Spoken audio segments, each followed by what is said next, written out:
Si vous êtes fan de McLaren, ça va pas vous faire tellement rire. Lando Norris a encore une fois de choc. McLaren a encore une fois de choc. McLaren s'est loupé, cette fois-ci, a manqué les opportunités lors de ce Grand Prix d'Italie que McLaren devait remporter, tout simplement. McLaren is the new Ferrari niveau strat, nous dit Vince Mill dans le chat. Le départ de Norris, encore une fois, il n'a pas réussi à tenir la tête de la course.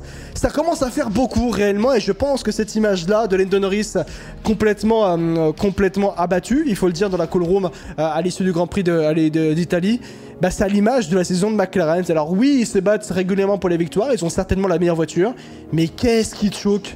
Qu'est-ce qui manque les opportunités McLaren? C'est magnifique. Ah non. Franchement, c'est magnifique en fait. Je comprends après l'état d'esprit, si tu veux, de McLaren, avec leur strat papaya là. Non, alors ça, on en parlera aussi. Non, mais à quelle heure? À quelle heure? Excusez-moi, chez Mercedes, on a Valtteri et James. Chez Red Bull, on a des, Multi 21. Chez Ferrari, on a plan A et plan B, même si parfois ils ont des plans Z, mais on se foutait de leur gueule. Mais là, Papaya Rules! Oh, on est chez Disneyland ou c'est comment? Respectez-vous, Papaya Rules! Comment vous voulez qu'on prenne au sérieux quand on dit Papaya Rules? Non, mais ça va aussi. En fait, ce Papaya Rules, il est un petit peu aussi problématique, il est un peu à l'image du Grand Prix de Hongrie, je trouve, en fait. Quand tu te retrouves dans une situation comme ça au départ, où tu vois le leader du championnat loin et que tu es quasiment persuadé qu'il va pas faire une bonne course, que toi, au final, t'es dans la forme de ta saison, en fait, t'as la voiture à battre. Moi, je sais pas, je suis McLaren, je dis à Oscar, t'attaques pas Norris. Et bah, c'est exactement là où je voulais en venir.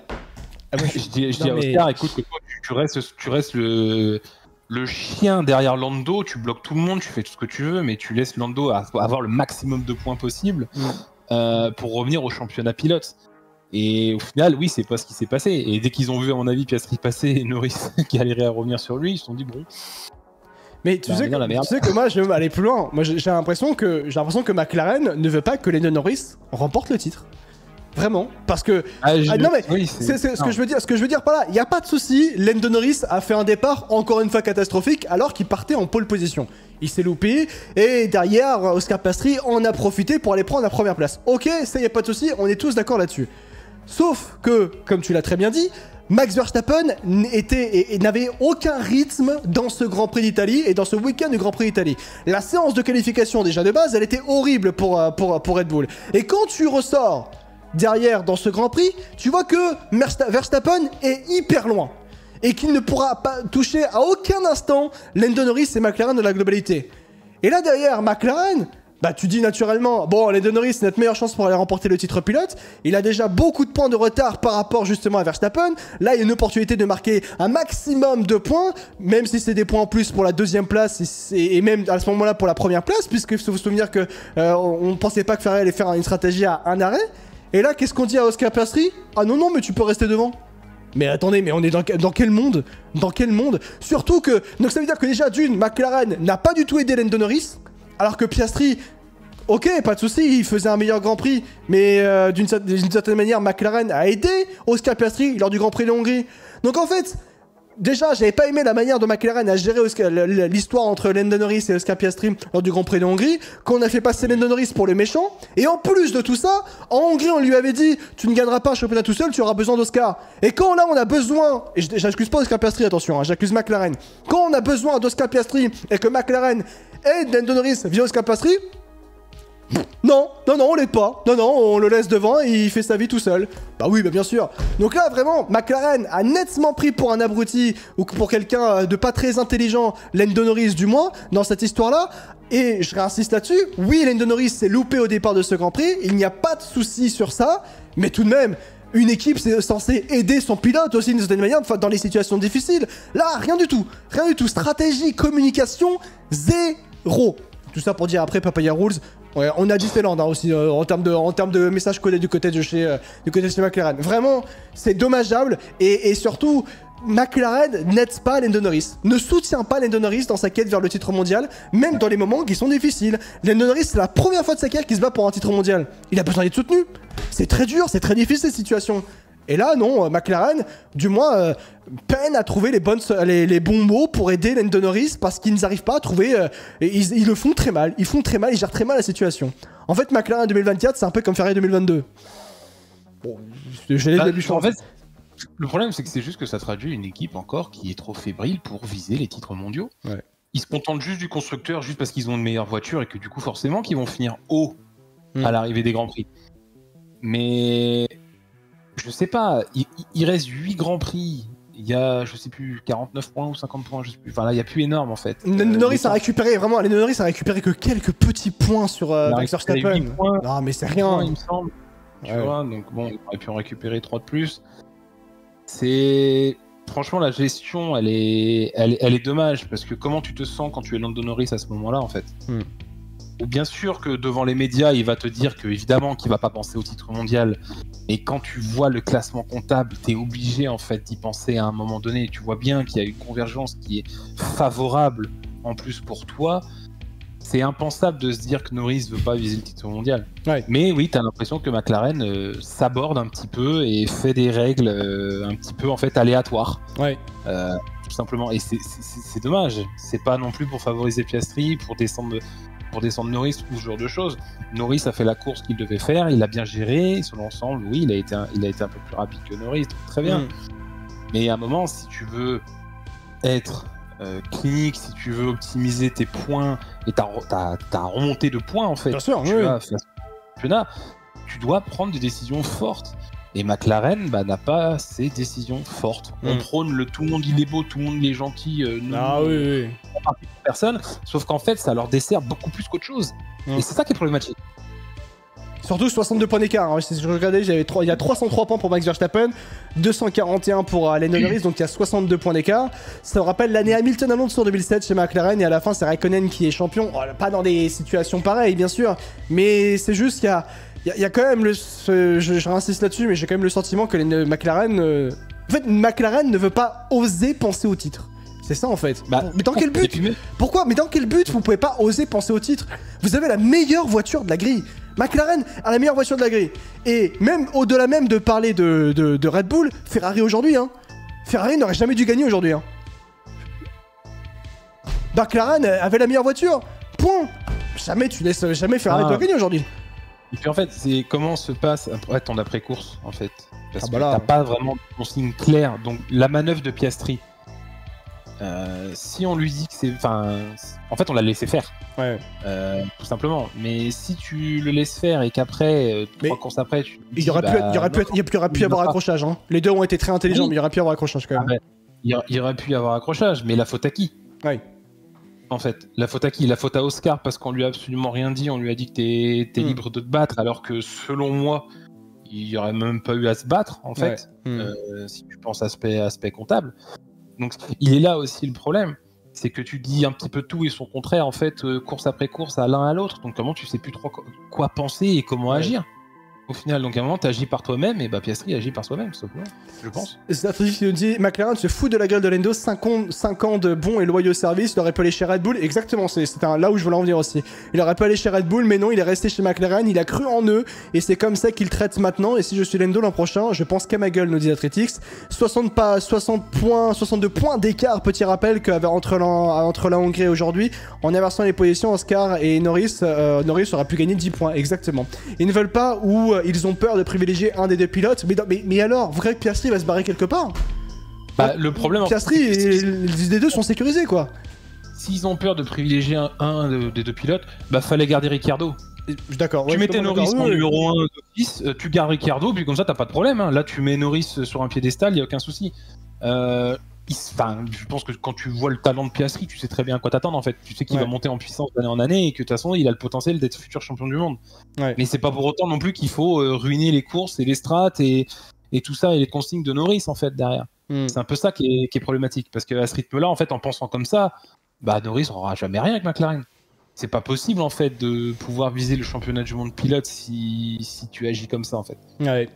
C'est quand même dramatique. On parle quand même d'une écurie qui est dans la forme de sa saison, qui est dans la forme de sa carrière depuis depuis 10 ans, 12 ans, on n'a pas vu McLaren en fait aussi forte régulièrement, tu vois. Oui. Et c'est quand même dommage en fait de s'aborder ça juste par un manque de franchise. Justement, on a l'impression qu'on veut tout polisser et ne blesser personne.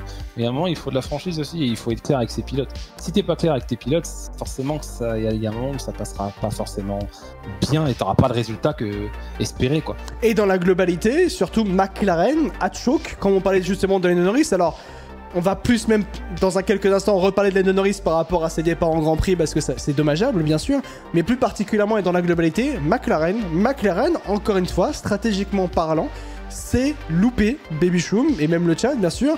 Comment expliquer là aujourd'hui que McLaren n'arrive pas à apprendre de ses erreurs? Est-ce que c'est parce que c'est trop tôt pour apprendre de ses erreurs, pour débriefer puisqu'on est la tête dans le guidon dans la saison, ou c'est juste qu'à l'heure actuelle ils n'en ont pas les capacités, la lucidité pour pouvoir tenir, j'ai envie de dire, les stratégies régulièrement.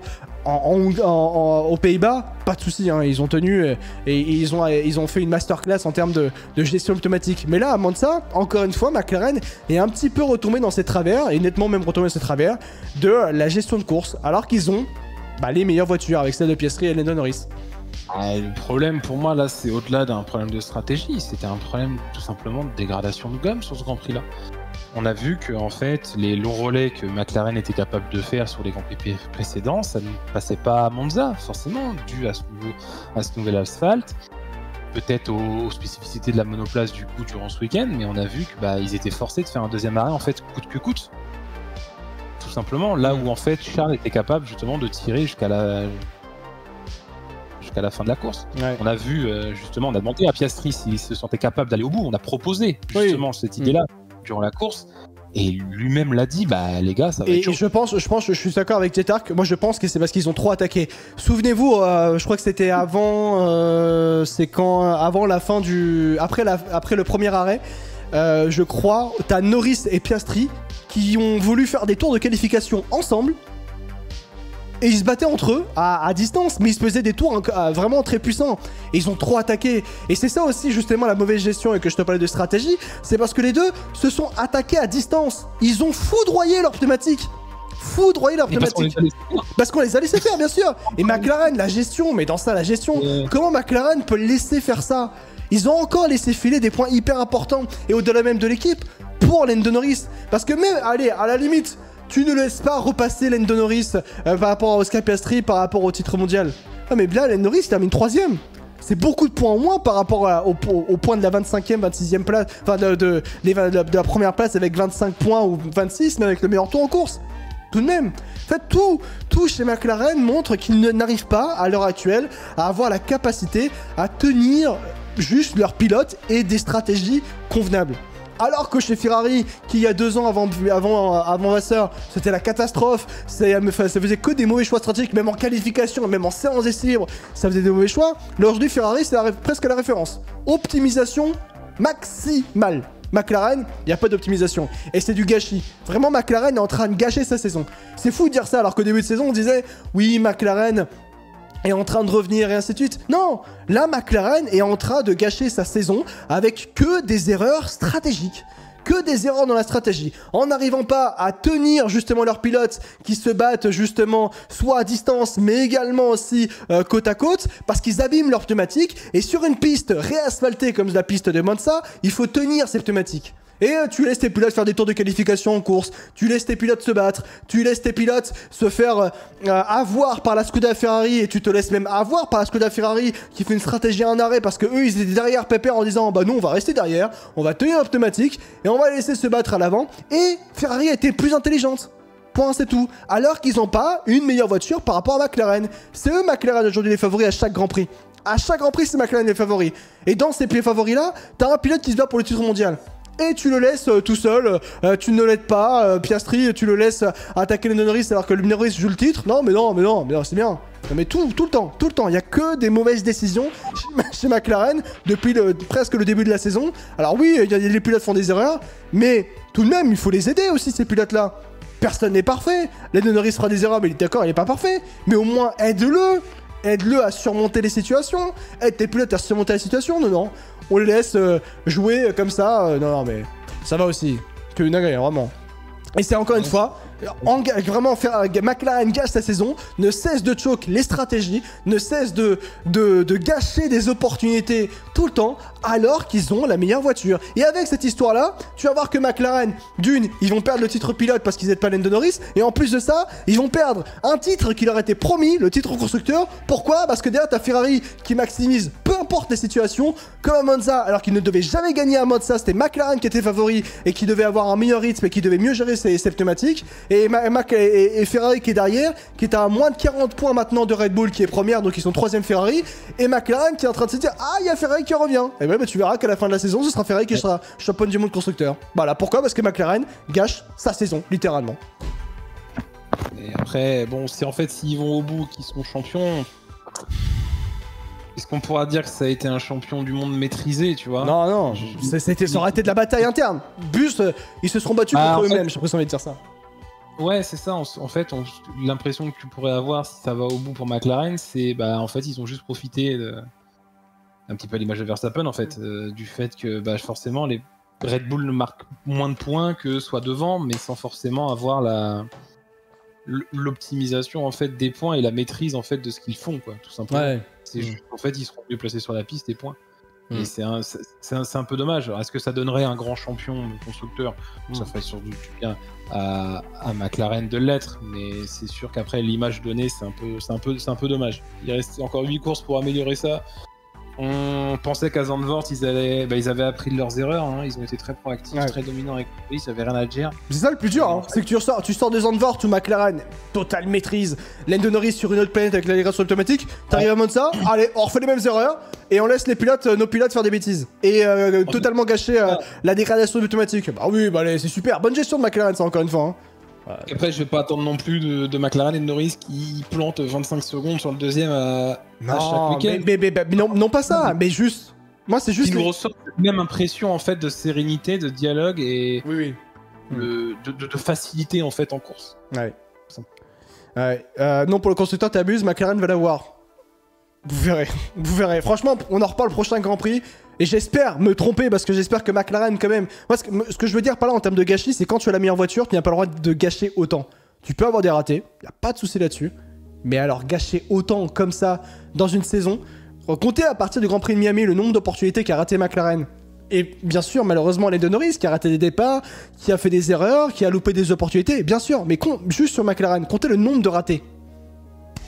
Il y en a beaucoup trop, parce que tu as la meilleure voiture. Alors oui, bien sûr, McLaren se retrouve dans cette situation pour une première fois dans leur histoire depuis début 2010, peut-être. Mais bon, quand même, là c'est beaucoup, c'est pas normal, à mon sens. Et surtout des grosses opportunités, exactement, Yed. Donc ouais. Et dans la finalité, bien sûr, McLaren termine ce Grand Prix avec la combienième place?